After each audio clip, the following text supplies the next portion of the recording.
Hi guys, welcome to Wasted Lunch. I'm Paul McVeigh. Here's another Monday for us. Time is 11:57 Oven Standard Time. What's happening? Little update. You guys been hearing about my automotive feud or struggle, I guess is a better way of putting it. Been fighting with two cars for the last week or so, and let's see, yesterday ended up getting the starter off, taking the starter off of the van. Now, I did not take out the very last bolt. I was fighting with it, kept spraying it with that PB blaster stuff, hoping that would loosen up the bolt that was holding it in still, the very last bolt. Anyways, I tried it and it wouldn't come free. And then yesterday I hear my doorbell ring yesterday afternoon, and lo and behold, it's my neighbor, Don, who's a mechanic, and had said a couple days before that he would come over and check it out. Well, he had gotten it free and took out the old starter. Great news. The starter's out, right? Then went out there and looked, and he said, but there's a problem. Now, we had gotten a new starter in the mail, and turns out it is not the right starter. It's not the right one to replace it. So, this brand new starter sitting there, that is not the right starter. And I look at them and can tell clearly the problem and the differences. But I knew I wouldn't be 100% sure that that was the wrong or right starter until I had the old one out. And then once the old one was out, then found out, yes, indeed, it is the wrong doggone starter for it. So that stinks. But anyways, so got to ship that replacement starter back. Okay. Which gotta spend money to ship that thing, which amazingly is not as much money as I would have thought. It's only like $6, $5, $6 to ship it. And you know, the starter's pretty heavy, but gotta ship it back. Already paid extra $15 for a warranty on it, so gonna eat $15 and the money it costs to ship it. Go ahead and, you know, gobble up $20-some and get another starter. But this time we're thinking about getting a starter from an actual automotive store. That way, when I got it in my hands, I can compare it. I can bring in the old starter to the store, look at it right next to the new starter that I'm buying, and make sure that it is the right thing. The problem with getting it from an automotive store is the price is a lot higher. Okay, it costs a lot more than the one we ordered. But we don't want to go through the same thing again. We don't want to end up ordering another one, getting it, and then finding out it's wrong, and being delayed that much further time-wise, you know, to where we'll have to ship it out again. And I don't know how we ended up with the wrong starter. I don't know if I don't know if the company made a mistake or what. My wife was very upset about it and feeling bad because she ordered the starter. I told her, no, it's not a big deal. You know, stuff happens. Could have been the company's mistake. I don't know. And I'm not too worried about it. We'll get the right doggone starter and get it on there, and we'll have the van up and running. So my wife won't have to worry about me driving her back and forth to work in the suicidal car. So, because it's a little bit spooky to drive. So that's what's going on with the car thing. Big excitement there. So today, I take my wife to work again, and so I've got the starter. She packed it up in the box for me to send back, and it's going to UPS, and I had to run a couple errands, and one of the errands was shipping this box back via UPS. Well, there's the little UPS boxes. You put your package in, close it, and it drops down in there, and then UPS picks it up. And kind of like a mail drop box, So I go and take it to one of those, and the box will not fit in there. I even smushed the box a little bit, I had to cram it in this chute thing. Wasn't working. So I knew of another location that was on the way home where there was another drop box, or at least there was supposed to be, according to the internet. So I went to that one, and of course, same exact size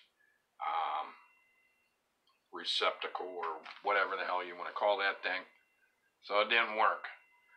So that package is waiting until tomorrow. Because I am going to have to go to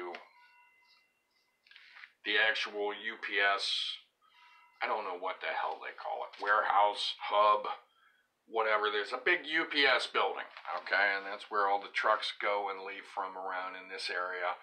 And so I think I'm going to have to go there, because I think I'm just going to run into this same crap day in, and at all these locations. Today I even went past it used to be a business that I believe UPS used to pick up stuff from there, and you could take packages over to there and leave them at the store. But it appears this store is out of business, so that didn't work out either. So I did a lot of bouncing around for no reason. I got one of my errands done, but the UPS thing and the package, that didn't work out. So, but what you gonna do? Like I said, so tomorrow, since I drive past this big UPS building while taking my wife to work, I'm gonna take her to work. I'm gonna come back, then I'm gonna drop this off at the main UPS hubbub, or whatever you want to call it. So that's what I've been doing all morning. And let's see, this past weekend, what kind of excitement has happened to me? I have a game. I picked up a game. I think I showed it. Yeah, I'm pretty sure I showed it on Wasted Lunch game. I picked up just for a few bucks at a thrift store, and a game that ordinarily costs, I think I looked it up just to see, about $44. So I bought this game for like $4. So if I would have bought it new, it would have been over 10 times that price, So I was happy about that. I watched a video last night on how to play the game, how to play it solo, because it's a 1 to 4 player game. And the video, and I can't believe I actually watched it, okay? But I really want to play this game, and I want to know how the hell to play it. So I watched the whole video. It was over an hour and 50 minutes, okay? And I actually watched it last night after the kids went to bed. I watched this video on how to play this game. And so dude was playing it solo. It wasn't multiple players. It was just single player run through, and which is cool. I think I can handle the other. I think the way it was showed, playing it single player, I think I can pretty much figure out how to play it multiple player if I can play it single player. But the whole premise of the game is that you are in your house, okay, and that you fortify it with barricades, and that you have supplies to survive a zombie onslaught, okay, around your home. What's up, Sean? How we doing? I was just saying, game I showed the other day on the show, this zombie survival board game. I watched an hour and 50-some minute instructional video on how to play it solo play. Oh, by the way, I hope you're doing well.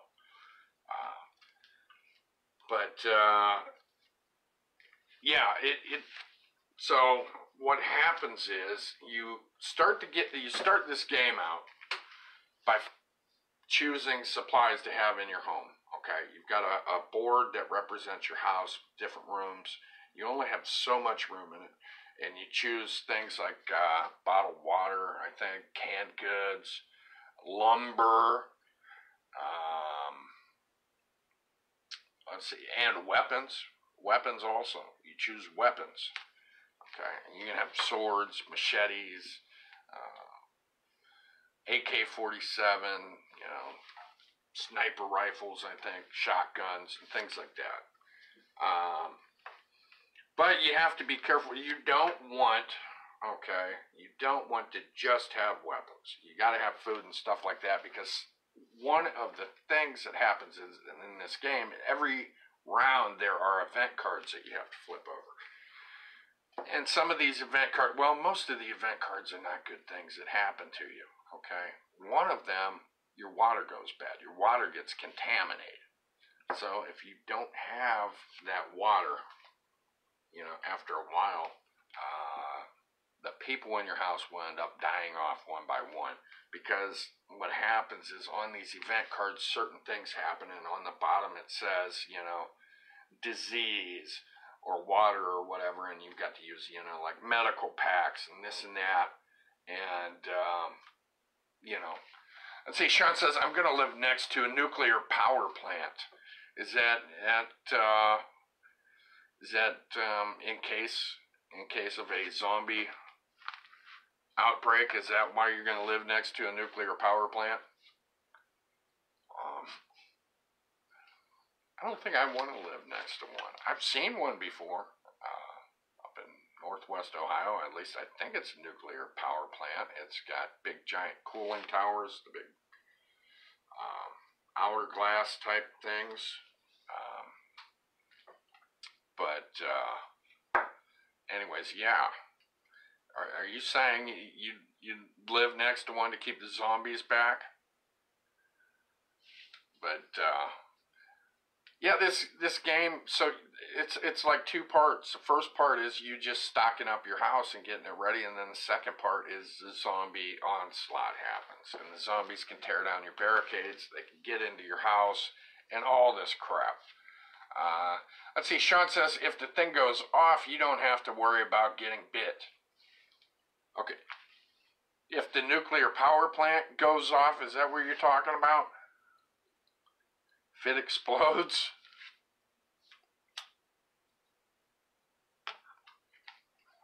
Because if there's a meltdown, you won't have to worry about anything. You wouldn't have to worry about getting bit, and you wouldn't have to worry about anything if there were a meltdown. I imagine that'd kind of be bad if you live right next to one. But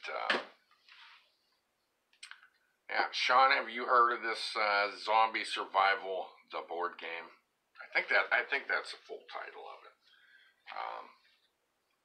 But yeah, I think I learned from the video, from that long video, I think I learned how to play it. So now I just have to play it. Let's see.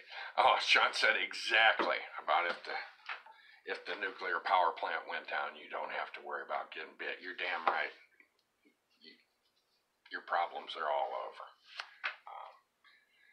Now, what's interesting about this zombie game, this zombie survival game, is that if you are playing multiple players, there are options for you to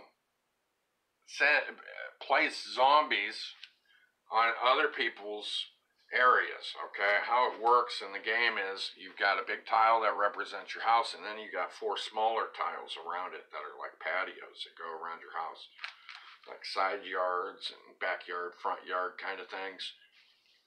Well, if you're playing multiple player, you can put zombies, boom, on the other people's houses. So it's a competitive thing. You want them to get their asses all eaten and you to survive. But I guess when you're playing the single player, the object is to survive through all of the event cards, which I think there are. I can't remember if the dude said there were 20. Let's just put it this way. The guy who was playing it to show how to play the game did not make it through them all. Let's see. Sean says, better yet, I'll just have a nuclear device inside of my home. Damn. Sean's ready to go suicidal in case this shit happens. I remember us talking about zombie apocalypse before, and you talking about hugging the zombies, of course. And then Jonas started talking about how, we'd have to dispatch you after you became a zombie yourself. But anyways, yeah, I'll end up. Sherry, how are we doing? How are we doing out there? I hope you're doing fantastic. I'll end up trying out this board game, and I'll end up playing through it myself, and then I'll kind of give you guys an idea as to what I think of the game, because the guy playing the game, okay, I guess he had the game for a few years, and the game annoyed the heck out of him, and he wanted to give it one last try to see if he still hated the game or whatever. Sherry says, hey! Hi, Sherry. I was talking about a board game I picked up for next to nothing compared to how it would have been retail price. A zombie survival board game. Yes, I actually play board games. I know board games are not cool for a lot of people, but I like them. Let's see, Sean says, if that thing goes off, multiple zombies will be vaporized as well. Sean is thinking living next to a nuclear power plant would be good in the event of a zombie outbreak, hoping that there would be a meltdown. Very, very cynical, very, very cynical approach. But yeah, so I play board games, and I got this game, and I'm going to try playing it. And then I'll let you guys know what I think of the game. But I'll be playing it solo, I think. I'll play it solo, and then if I like it, then I'll end up, trying to talk one of my kids or my wife into playing the game. Which can be hard to do. But I'll tell you, one thing you don't want to do, and I've tried this before with the board games, is getting a board game, not knowing how to play it, sitting down with your family, and trying to learn the board game with them sitting there. That is a terrible idea. I'm just warning you right now, you don't want to do that. I've done it. Everybody else is sitting around looking at you, wanting the answers from you, expecting you to know this game inside and out because you're the guy with the instruction book, and it's not fun to be in that position. I'm just letting you know right now. Don't try it. I've tried it. I tried it a couple times. I'm not stupid. I tried it a few times and it didn't. Oh my gosh, it was. And we're talking not just kids losing their patience. We're talking adults too, sitting around, thinking, well, you ought to know how to play this. So what you got to do is, you got to learn this. You got to learn a board game, how to play it before. You got to know how to play it before anybody sits down. Nobody wants to sit around while you're leafing through an instruction book, and I say that with a lot of these modern board games in mind. When you're going past snakes and ladders and stuff, and these instruction books are 12 plus pages. People don't want to sit around and wait. So you got to learn these board games first and know them good enough to where you can instruct everybody. Or else it's not fun. I know, I've tried it. I've even had my kids say, well, let's just try to play it. Let's try to play the game. And I say, you know, this never goes good, guys. This never goes good when we all try to play this game. And then I'll try it because they'll really want to try playing this game. So we'll try playing the game. You know, what's up, Dave? We'll try playing this game, and then everybody is scratching their heads, and they're looking at me, and they're all mad because I can't give them the answers fast enough on how the hell to play these games, so they lose their patience again. So if you want to try a new board game with people, you got to learn that stuff. And that is, you know, like I said, these games nowadays they're making are just crazy how involved they are. I mean, there's some real thought put into these board games nowadays. And, you know, you got to really want to play a board game if you're going to get some of these modern games. I mean, because you got to sit there and work through these. But that's the cool thing about YouTube, though. That's the cool thing about YouTube is you got YouTube, and there are people out there geeky enough to make the videos about how to play these board games. So, you know, as long as they know what the hell they're doing and they're not, you know, misleading you, you can just watch somebody else play it and kind of set up your board and play along with them. I've done that before too. But, you know, board games are, I don't know. I mean, they're a challenge. They're a challenge just to learn how to play some of them. I mean, but they're fun. They're fun, and they're a good way to get people together and talking, you know. Of course, some board games are a good way to get people together and have them hate each other by the end of the game. Monopoly, anybody, you know. That's a good one to get people angry. But so that is the game I'm working on now. Zombie Survival, the board game. And like I said, once I play it, then I'll give you my verdict on the game. Other than that, what kind of excitement is happening with you guys? How's life treating you guys? Sean, you know what, Sean? I'm gonna send you an invite. You got that data back from your paranormal investigation. I'm gonna send you an invite because it'd be a heck of a lot easier to ask you if you were live about what's going on, so you can just give me answers in real time, and we can, you know, not have to worry about the comment delay that always seems to happen, doggone it. So I'm sending you an invite. Whether or not you'll accept the invite, well, that's up to you.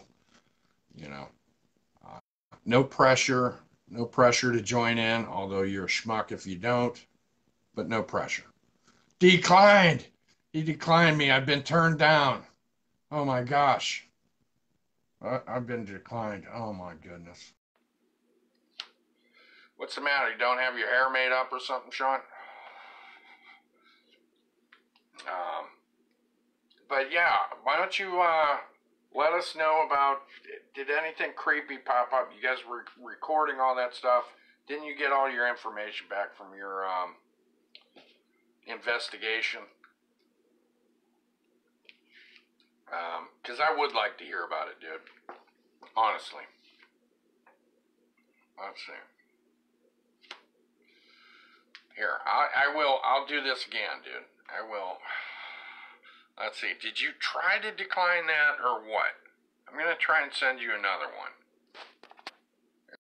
Maybe you're not feeling sexy right now. I don't know. I'll send you another one and see, though. But, yeah, Sean, what happened with your investigation? You got information back. I'm sending you another invite, doggone it. Oh, declined again. Ah, crap. Anyways, Sean and his buddies, they went, did a paranormal investigation. Had to wait forever to get the information back from it, but he's never told me. Well, no, he did tell me. He did tell me about some talking that was caught on there. He did. I'm a liar. You caught me lying. I'm lying. That's right. You did tell me about some voices that were caught, that were recorded. Okay, there. I corrected myself. You did tell me about some voices. Okay, let's see. Sean says, sorry, not feeling too great right now. Got a stuffy nose and a sore throat. Okay, well, so you're not feeling too sexy hot with your stuffy nose and sore throat. I can understand that. But yeah, dude, I forgot all about it. We did talk that one day. You did say there were some replies made on the recordings, which I'm wanting to know. Let's see, a children's voice. Okay, that's what you heard. Children's voices on your recording. And there were no kids with you guys, right? I mean, it was just you guys, and you guys are young adults. So it wasn't one of you guys.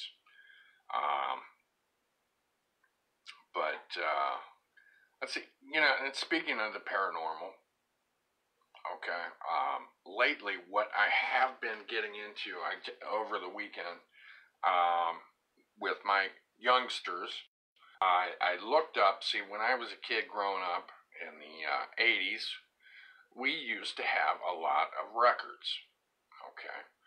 Hold up here. Let's see. Sean says there's nothing creepier than a child's voice, especially when they are dead.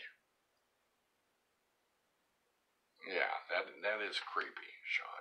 That is creepy. And what's up, Jimmy? Jimmy's on here too. What's happening, dude? We're talking. We just talked about a little bit about Sean and his buddies' paranormal investigation and how some creepy kids' voices came up on the recordings. And then I was going to say that over the weekend, I looked up on YouTube and I found, I used to have all these records. We used to have all these storybook records when I was a kid.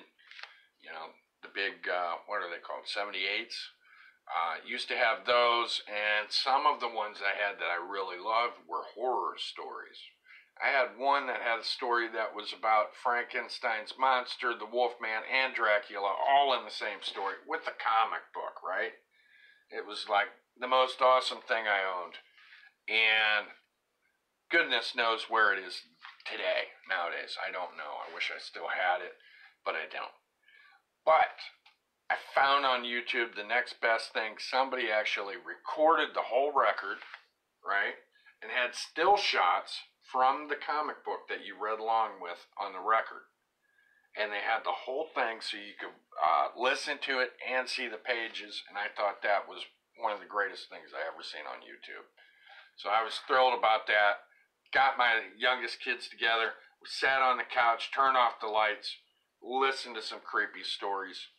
And it was like I was a kid all over again. Lots of fun. I don't know, Jimmy, if you remember those record storybooks.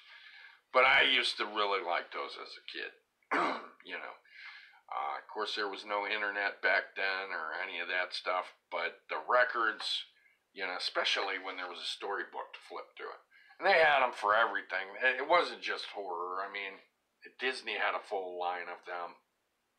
All kinds of Disney picture movies, converted over to records along with read-along books. We had those too. It's just, my creepy self really liked the horror ones. And you could get records at, spooky sound effects, spooky stories, spooky and silly monster songs, stuff like that. Sometimes get a record and one side might have the stories, one side might have the songs, or just a mishmash of all of that stuff. Let's see, Jimmy put down a cool little emoji. Looks like a little yellow blob with a heart for eyeballs and a mouth. I'm going to take that as a positive emoji. I am not emoji literate. All right, I know what the poop thing looks like. I know what a chicken leg looks like. I've seen one of those too. But yeah, those storybooks and records were just awesome stuff. And what's so funny is, got into that, and with the kids over the weekend, I found a couple more of those. on YouTube, and we had fun. I'd like to believe that my kids had fun sitting around listening to it. Jimmy says that was an accident, LMAO. Okay, well, like I said, I'm just going to take it as a positive emoji. You know, I don't know if that means you have hearts in your eyes for me or whatever. And although that's kind of uncomfortable, it's still positive, I guess. But what's funny though is we I started looking up these records and we started watching them on YouTube. And after we had already started that, which was like on Friday, then I had to take my wife to a craft show. You know, she had all those chocolates she was making, and the whole family helped in packaging and stuff. And my son, okay, at this craft show, it was also like a rummage sale. People were selling stuff. And my son saw a record, or a CD. It was a creepy CD. Uncle Rattler's Stories and Songs or something, right? That was the name of it. Well, he asked the lady how much it was. And like a lot of stuff, when he asked people prices, he got it for free. It didn't cost him a dime. It didn't cost him, or me. I didn't have to pay for it. The lady said, well, you can have that, honey. So he had a creepy CD. So the timing was funny because, because we were trying to do Halloween type stuff, scary, spooky stuff. And so he gets a free horror CD. So we went home and listened to it. It is not the highest quality one, but old Uncle Rattler has a terrible Boston accent, and he does all the narration and sings little songs. Some of the stories were actually pretty good in it, though. Let's see. Jimmy says, I had a ton of the Disney vinyl. My favorite was Song of the South. Now it's considered racist and is banned. I guess the only way you can find the movie is getting like European versions of it now. Jimmy says, damn shame. I seriously never even seen it as racist or anything. Let's see. Whoops. Trying to hit the C more. Okay, I seriously never even seen it as racist or anything. People got too many feelings and just ruin everything cool. There is quite a bit of sensitivity that ends up stirring up censorship, that ends up ruining things. You're right. You're right. Now, see, and here's the thing about Song of the South. I can't remember the movie and have wanted to see it.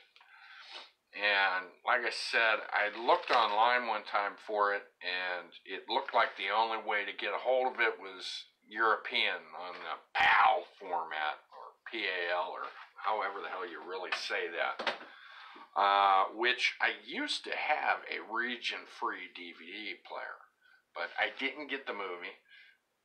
I don't know if I've even seen it.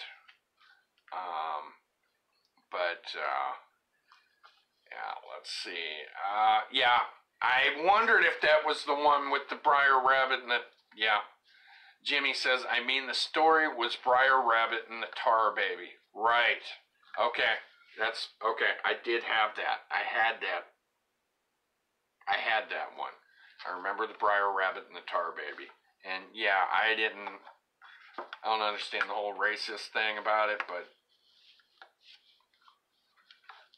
once again, I don't know if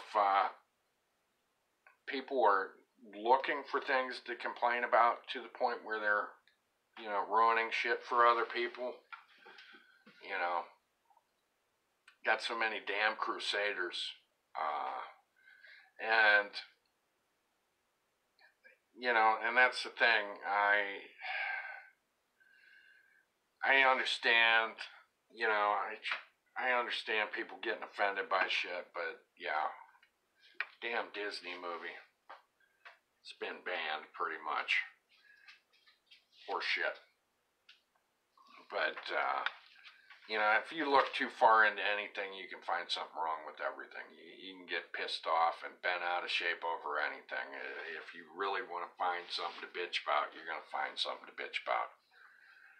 It's just how it is. And there are a lot of people who want something to bitch about these days. You know, there's a lot of people who like to shit on other people's parades. You know, I mean, that's just true. People like shitting on it. Jimmy says we live in the age of the offended by everything. Yeah, and you're right. You're right. Everything.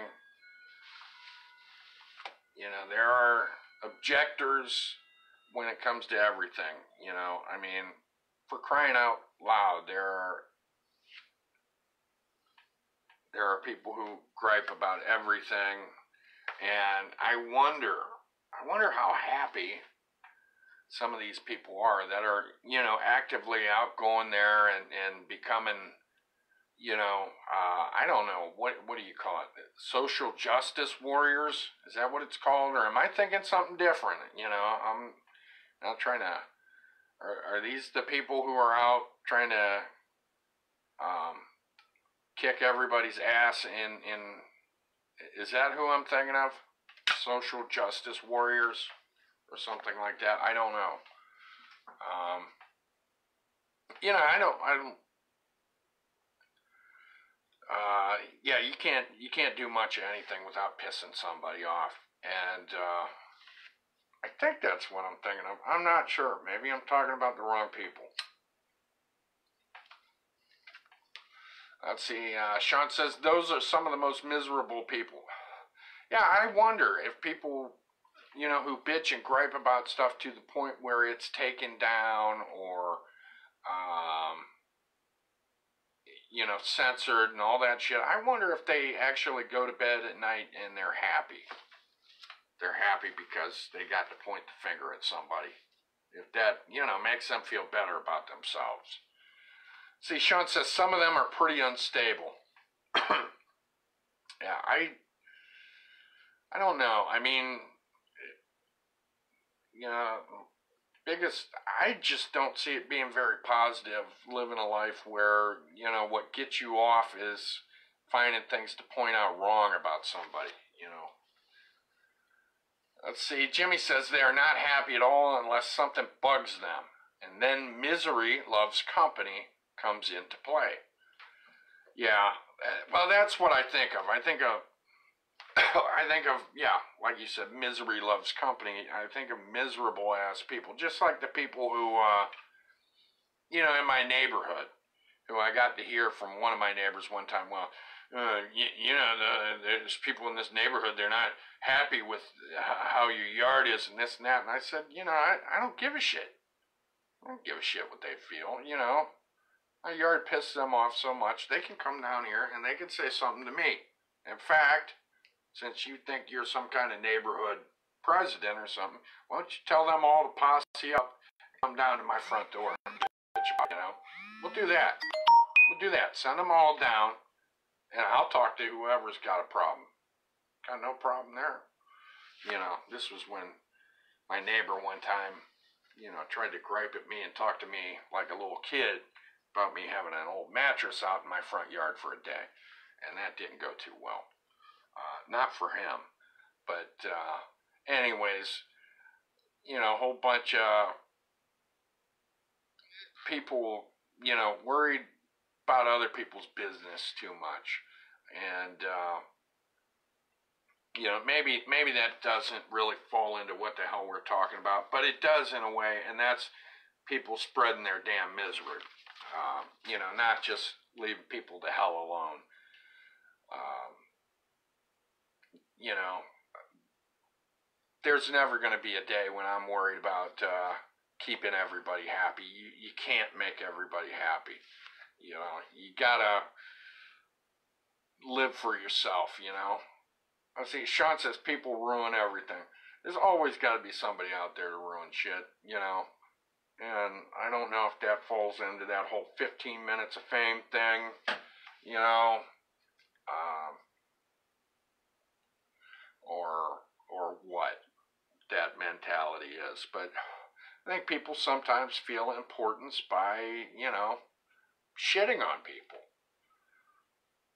Plain and simple, you know, shitting on something that a lot of people like, and somebody's got to come around and they got to shit on things. Makes them feel good, makes them feel powerful, because something is changing because they intervened, they bitched, they griped, they held up a sign, you know, they did whatever, they raised attention to something, got something to change, and I think that makes them feel better about themselves. You know, I'm not a psychologist, but for crying out loud, that's how I seem to see it. You know, can't be in a, you know, more people were in a live and let live kind of situation. You know, I think everybody's entitled to their own opinion and everything else, but I don't think they're entitled to shoving it down my throat. You know, that kind of thing. I think, you know, when it comes to movies and pictures and magazines and books, I think I myself, the responsibility as to whether or not I watch a flick or read a book or whatever should be on my shoulders, not on somebody else's. I don't think somebody else has to tell me what the hell's right or wrong for me. Sean says, ow, ow, just pulled a muscle. Maybe you're typing too hard. But, yeah, let's see. Oh, yeah. Yeah, I think when it comes to shit like that, I think when we're talking about grown people, it should be up to them as to what the hell they watch or don't watch.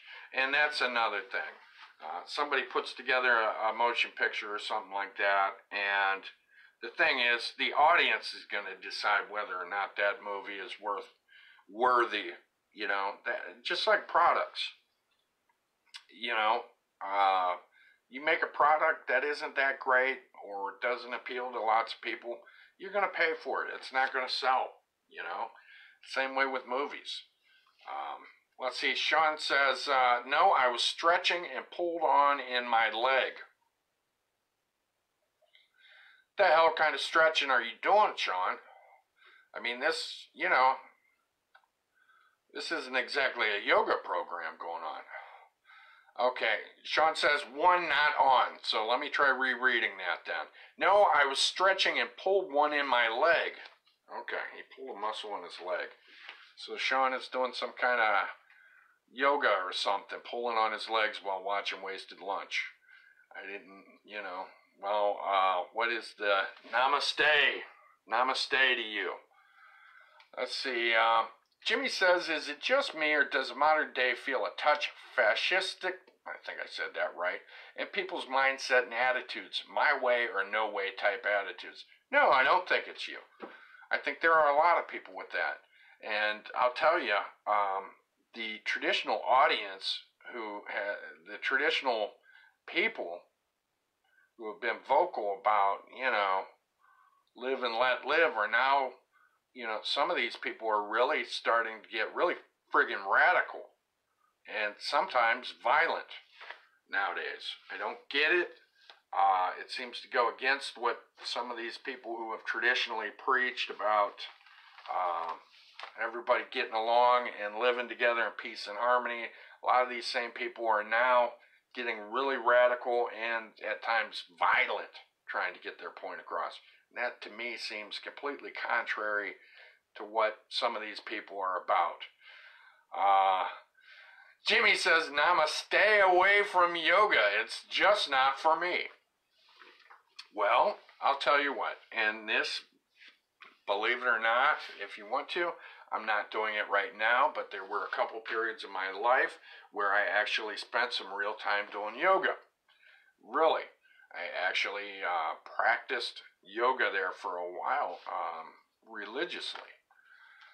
Let's see, Sean says, I saw a video of those people firebombing a limousine. Wow. And What the hell? A limousine got firebombed, huh? Yeah, I don't know. I don't know what the hell's going on out there. And, you know, and here's the thing. There's also perspectives. There's also different perspectives and different,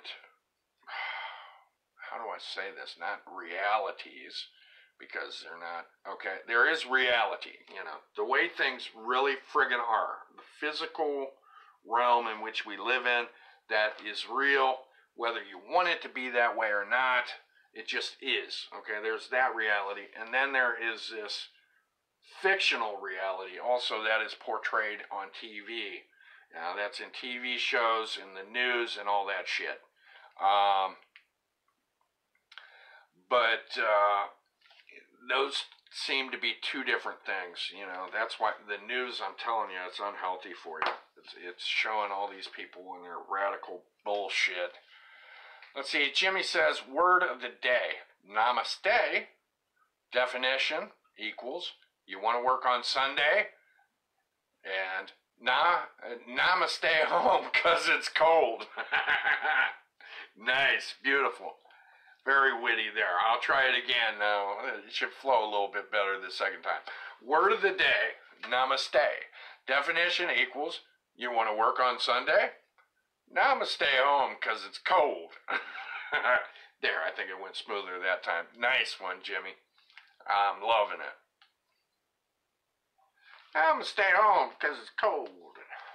Sorry, I can't say that without having a little bit of soul in my voice with that one.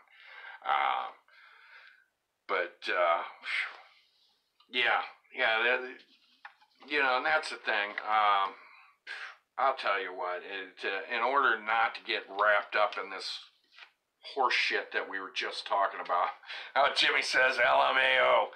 I just avoid that news, man. Ugh, it's bad shit. So, Jimmy, anything exciting going on with you? Today, Sean there is sick. He's got a stuffy nose, runny nose, and he now pulled his leg. He's been pulling his own leg.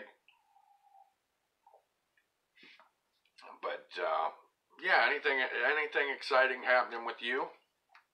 Or you still got that tile work you got to do, right?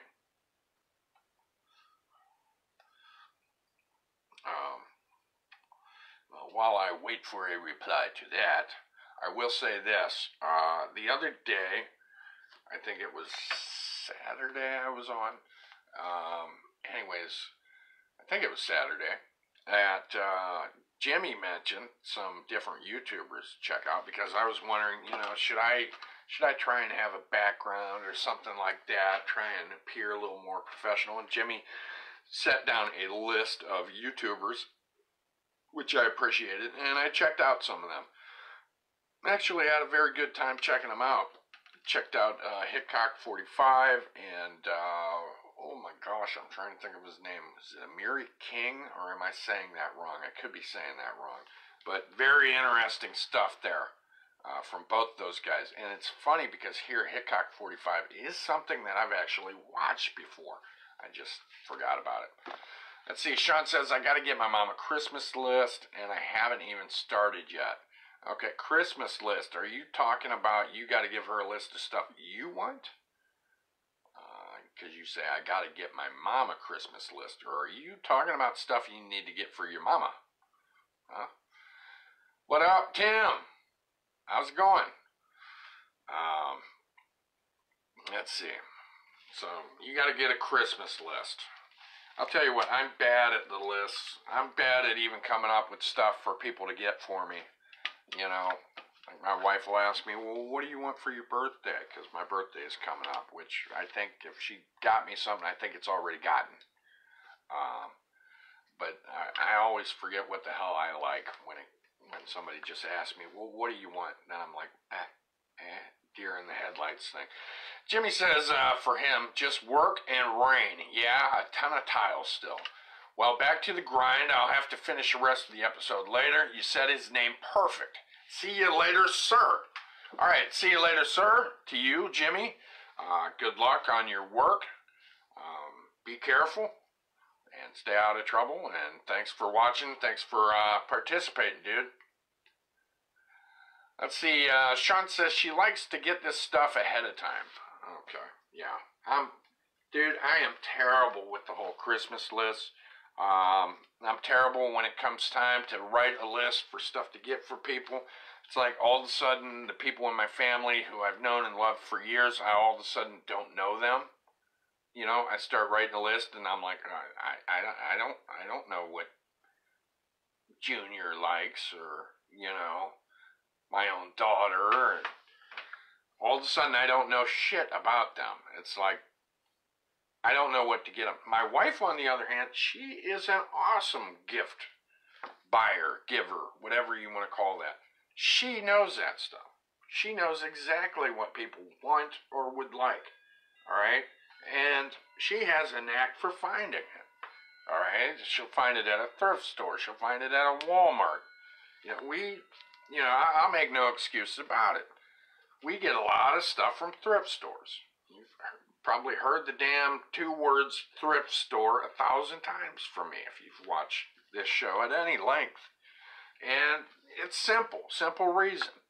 I'm poor, you know. Tim says, I only got a few minutes. Did you get your starter on? No, I did not. But I got the starter off and found out. Alas, it is the wrong new starter we got. It's the wrong starter. Won't fit. But, so now I got to ship it back and get a different starter. But, you know, it stinks, but, well, that's life, you know. Lots of hiccups along the way, and this is just another hiccup, but eventually, you know, instead of reordering online, we're going to end up going to the auto store and getting it, and then, you know, doing the exchange, what the hell do they call it? The core. You know, exchanging the core for the new starter. I guess core is just a nicer way of saying old-ass starter. But anyway, so when I bring in the core to get the new one, I'll be able to look at them side by side and be like, yep, or nope, and, you know, not get it. So instead of having to reorder, wait for another week or whatever, and then possibly get the wrong starter again, just going to go to the store. Now, the disadvantage with the store is it's a hell of a lot more expensive than ordering it online. Yeah, which a lot of stuff is like that nowadays. You order it online, it's cheaper. You know, I guess that's because they don't have to waste money and time by stocking a shelf somewhere at a store. You know, that's where the savings come in. I figure. I don't know. I'm not an economist or a marketing expert. That's how I always figured. You know, where you save your money. Shit's all in a warehouse. Somebody orders it, you pull it off one of the huge shelves. Let's see, Tim says, you can use my account, PM me, you will get one hell of a discount. Something to consider. I don't know what this is, guys. It's some kind of a little doodad. I think it's a kid's toy or something. Whatever it is, I've been messing with it. My hands like it. It's really fun. You can squiggle it and twist it, and I think it connects. Let me see. There it connects, and then, like, if you had a really, really thin wrist, this could be a bracelet. Why in the hell am I doing this? I don't know, but I've been messing with this off camera, so don't start getting any ideas that Paul's right hand has been busy doing something else. Although my right hand looks like my left hand because this is mirrored or whatever. Sean says, I thought it was a gummy worm. Okay, well, it is not a gummy worm. It tastes like plastic and other people's hands. Okay? So, Tim, I could get a discount using it. Wow. Yeah. So that's what's going on with that damn starter. And this is what's going on with my hands. I'm keeping my hands busy with this thing. All right. Usually I'm not a fidgety kind of guy. What's happening, Kathy? How are things going? I hope fantastic for you. But let's see, I don't even know what the hell I was talking about 2 minutes ago. We were talking about something, doggone it. Oh, we were talking about gifts and everything else, and how terrible I am about getting gifts. And then I started talking about being poor, and that is why I do a lot of thrift shopping. But what's cool about thrift shopping is, now that I'm getting to be an older dude, a lot of the stuff I really like is not at Walmart anymore.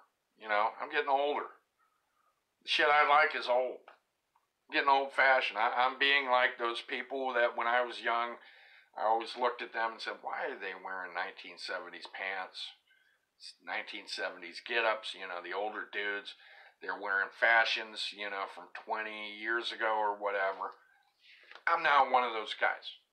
I'm dressing like back in the old days. I'm wearing jeans. Chances are they're going to be baggy jeans.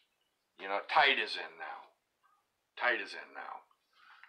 The skinny jeans. Let me tell you something about the skinny jeans. You'd have gotten your ass kicked, okay, wearing that kind of shit when I was a kid. Okay, and things were different back then because you would have gotten your ass kicked for it. Okay, there wouldn't have been words over it. I mean, kids when I was a teenager, kids were a lot less sheepish than these kids nowadays. They did a lot more talking with their fists than kids nowadays do. Kids nowadays tend to hide behind their smartphone or their computer and talk shit like that. When I was a kid, they'd kick your ass, People, tended to fight a lot more often, tended to be more physical, Sean says, I don't like the skinny jeans. I don't care for them either, but they are, whether I like them or not, they are popular. They're the shit now. Now, I'm not going to wear them. One, it doesn't help that I am large and in charge. That doesn't help either, that I am not the skinniest cupcake on the block anymore. So I don't need skinny jeans. These pants they're wearing now, somebody has flatulence, has gas, and you can see it run down their leg. These pants are so damn tight. I don't need any of that shit. Kathy says, makes sense. Yeah, it's just, these skinny jeans. I mean, I don't know, it's the shit now, but I'm wearing this, I'm wearing old-fashioned, I gotta have my room, in my pants, that might not sound good, but it's the truth, once you're used to wearing nice loose pants or whatever, and you got room for your stuff to move around while you're walking, you don't want to move over to some skinny shit, all cramped up and, feeling all pinched and stuff. Nah, I can't get that. Let's see, Tim hit me back. He says, go to O'Reilly's. Let's see, he says, go to O'Reilly's. It doesn't matter if it's masculine or Perry. Okay, I'm not going to read that out loud, because that's, trying to figure out how to minimize this, guys. There we go. Okay, I started reading something, but it was a PM, so I didn't read it out loud. Okay, I didn't realize it was a PM. I'm still learning stuff about all this technology stuff, And it's so crazy how just all this shit is happening right through my phone. It still amazes me. It still does. That basically my phone is a computer, which, I mean, that pretty much all smartphones are computers. And, I'm old enough to where I can think back to the old school and I can still be amazed by how technology has evolved so fast, that I'm sitting here talking into a damn phone and that you can see me and it's possible to see other people. It still amazes me, okay? All right? Cheap thrills, I guess, but it still gets me. And we're sitting here talking and then all of a sudden a message can pop up here and a message there and, and so I'm still learning my shit here. Still learning. So what's going on? It looks like Gary's on here too. I hope you're doing good. Hope things are going good for you. If you didn't hear, I've been, fighting with my damn cars. But it looks like hopefully one of the fights is coming to an end, coming to a close soon.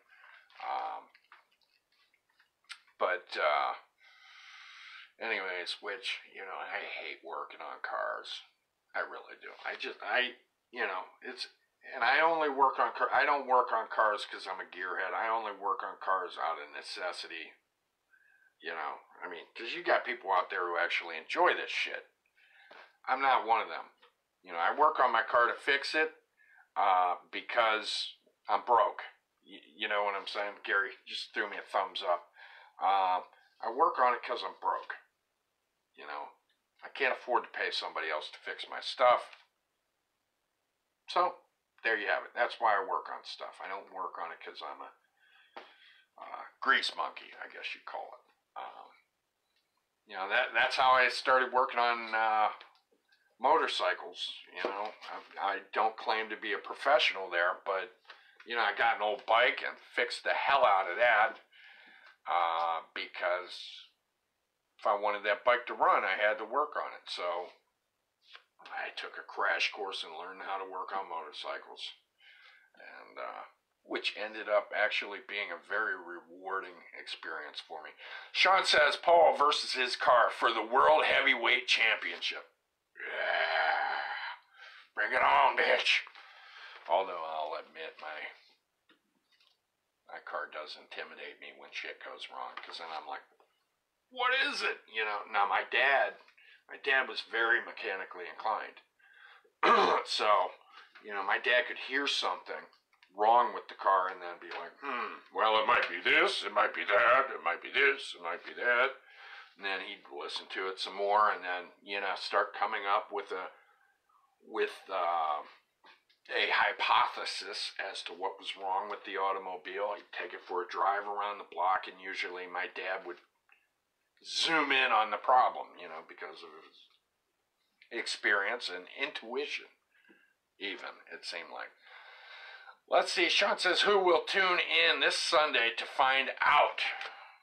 For the heavyweight championship. Well, I'll tell you what. Hopefully my wife will find out, and hopefully I will be the victor, because that woman needs a good car, because she needs to be able to be mobile. Like I said, I've been driving her to and fro as far as work, but the car scares the shit out of her, which it would any normal person. I'm just an idiot, so I'll drive it, even with the brakes acting funky. I got enough hillbilly in me to where I'll deal with the shit, But my wife is like, I won't drive that thing. I don't blame her for it. I wouldn't blame anybody for it. I mean, it's, it's not cool when you get in your car and you step on the brakes and it feels like you're sticking your foot through a couple pounds of mashed potatoes, and that's kind of how it is. It's not fun. But, like I said, I'm a Metro Billy, so I actually, I'll do it. I'm just that damn silly, I guess.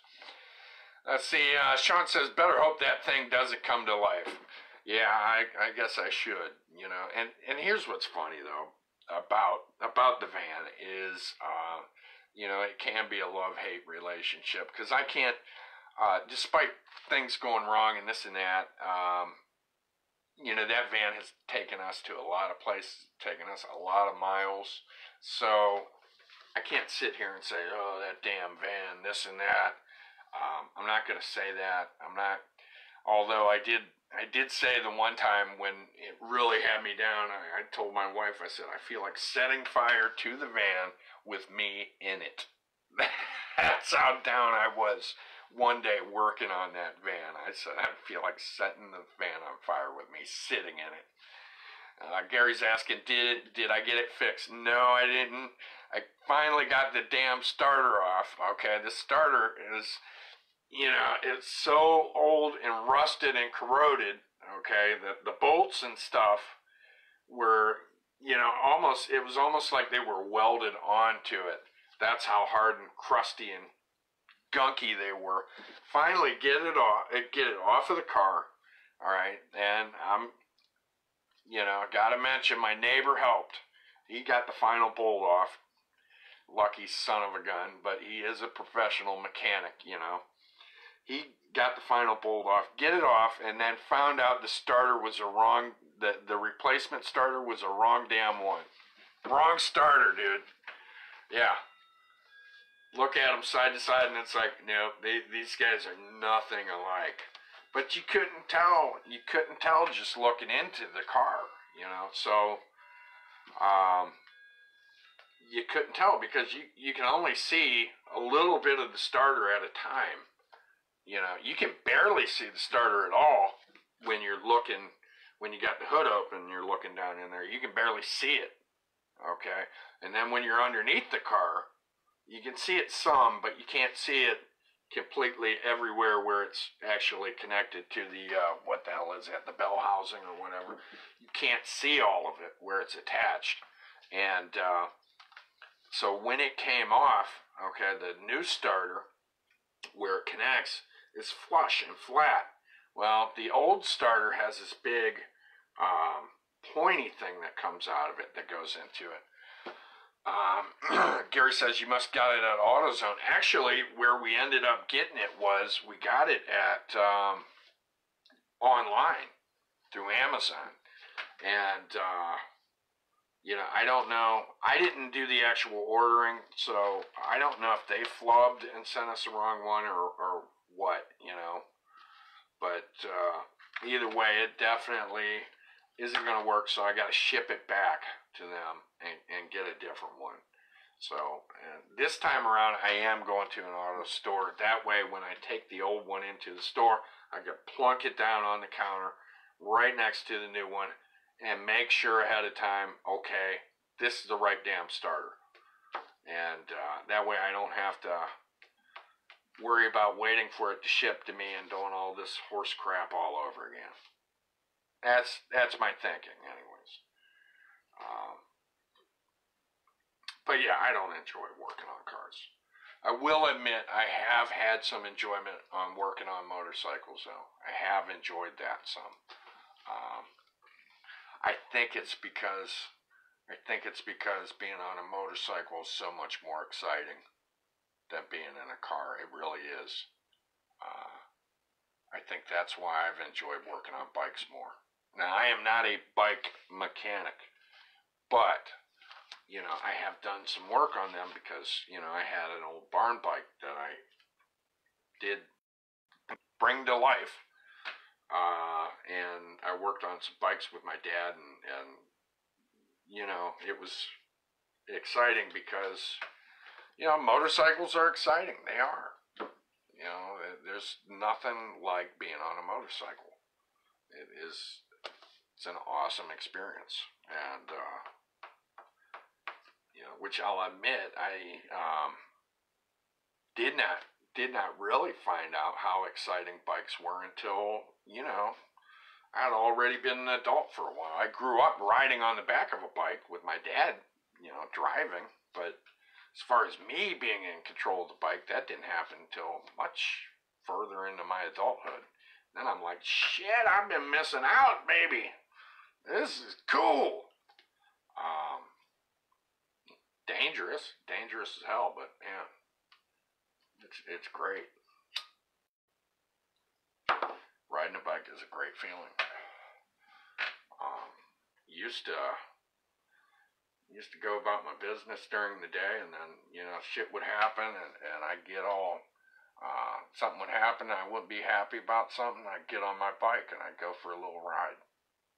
It was like therapy, man. Hop on that bike and go for a ride out in the country. And second you get on that bike and out the driveway, it's like, what problems? What problems are there? Just bliss. It's a great feeling. Which I haven't been out on a bike for a long time, so I miss it.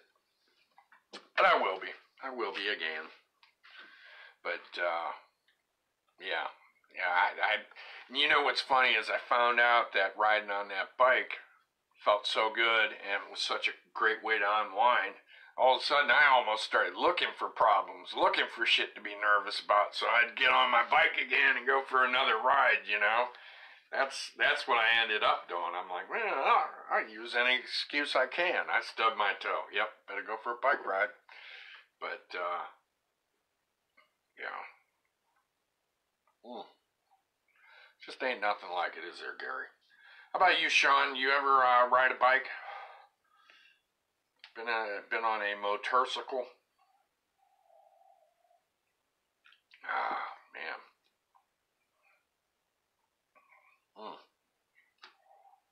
And I'll tell you what, I've been on, a few bikes, and, smallish and large-ish bikes.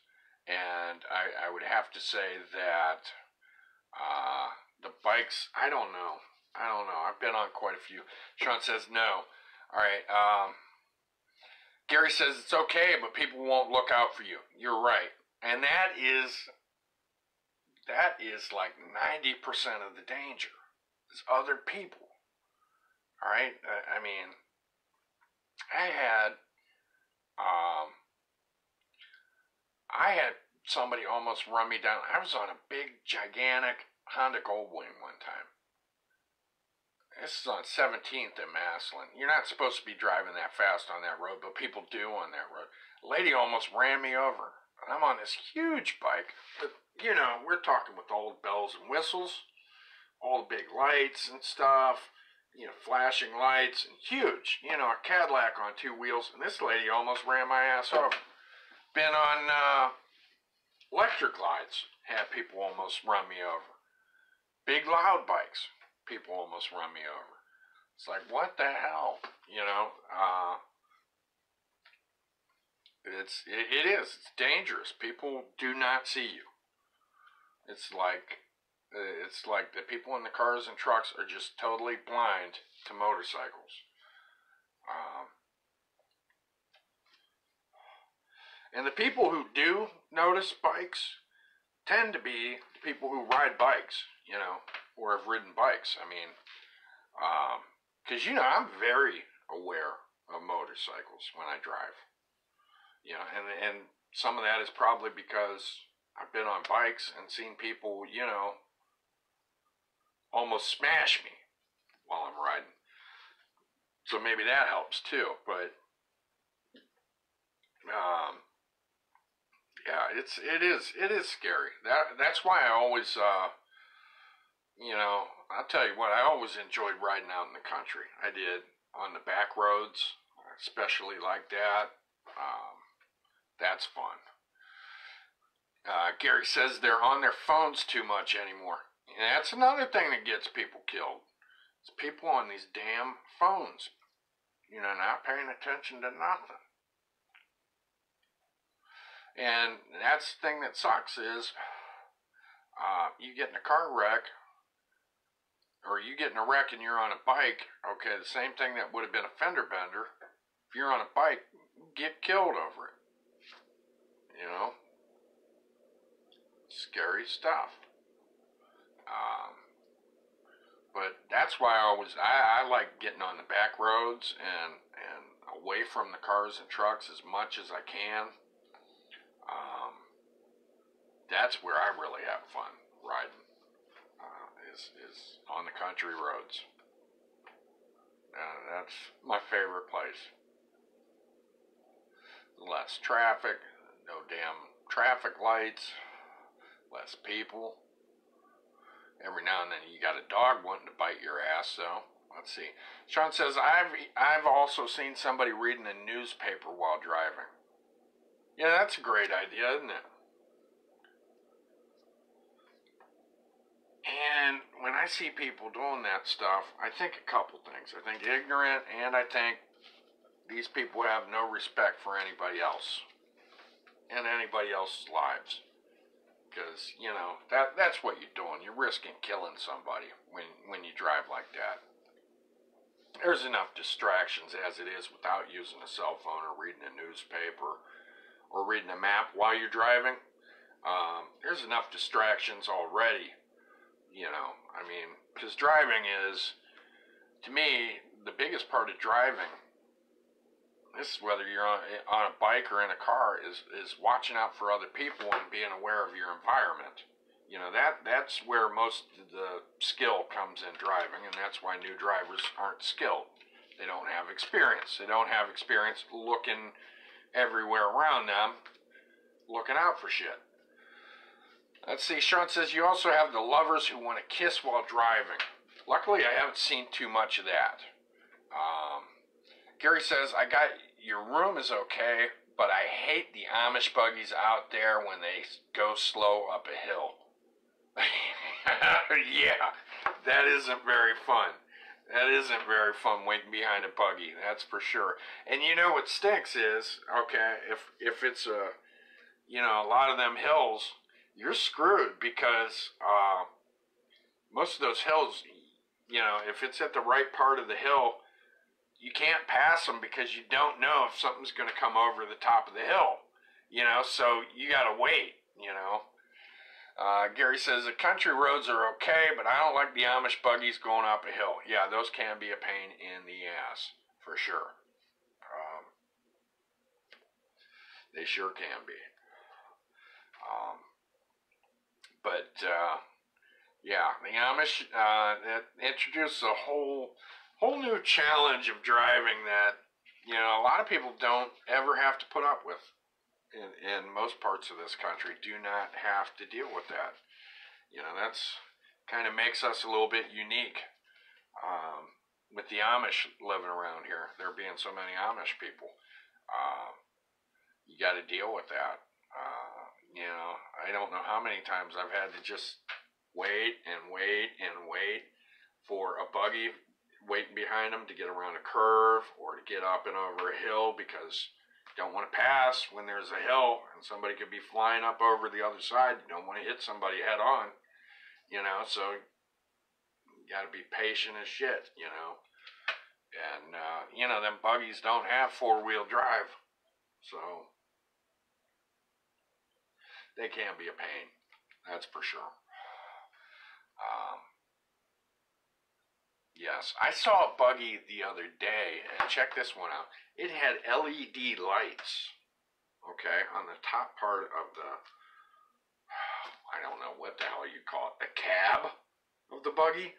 On the back of it had a strip of electronic lights, blip, blip, blip, blip, blipping and stuff on the back of it, so, you know, to make it more easy to see. But I was like, aren't these Amish people cheating? Aren't they cheating right now with them lights? Isn't that like against their shit, you know?